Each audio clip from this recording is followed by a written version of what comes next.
Understanding how Medicare Part D billing works is an important aspect of an adult vaccination program. If a patient has commercial insurance, then adult preventative vaccines will be covered by their medical benefit and you can proceed as usual. If a patient has Medicare coverage, then preventative vaccines are covered under their Medicare pharmacy benefit called Medicare Part D. If a patient has a Medicare Part D standalone plan or a Medicare Advantage plan that includes drugs, then vaccines are covered by that Medicare pharmacy benefit. Your physician office billing system probably does not have the ability to store a patient's pharmacy insurance or submit a pharmacy claim. To complicate things further, you're probably not contracted as an in-network provider with the patient's pharmacy insurance plan. The Transact Rx program provides a turnkey solution and was specifically developed to address these issues.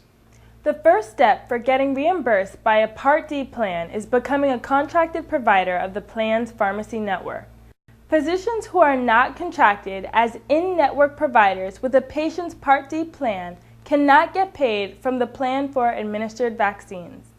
Joining the Transact Rx Part D provider network is a part of the application process explained in one of our previous videos titled Online Application and Execution of Network Agreement. Once your application is approved, you are considered an in-network provider with over 85% of the Medicare Part D plans. The negotiated reimbursement rates offered by the Transact Rx network, along with smart purchasing, will provide a profit on every vaccine that you administer.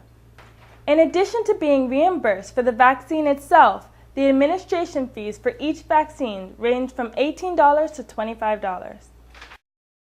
Unlike many commercial insurance programs, most Medicare Part D plans have a variable patient copay based on the product administered, and many have relatively low coverage limits. When the patient hits this coverage limit, they are responsible for 100% of the drug costs until they hit their maximum out-of-pocket amount.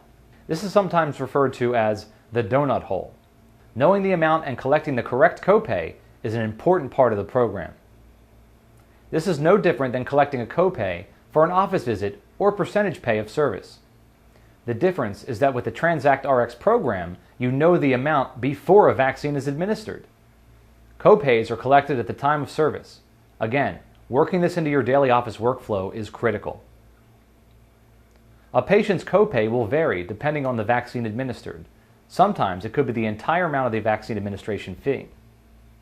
Another critical difference in billing for Medicare Part D is that claims must be submitted as real-time pharmacy claims, not as batch medical claims. Most likely, your physician practice management or your system does not have the ability to submit real-time pharmacy claims.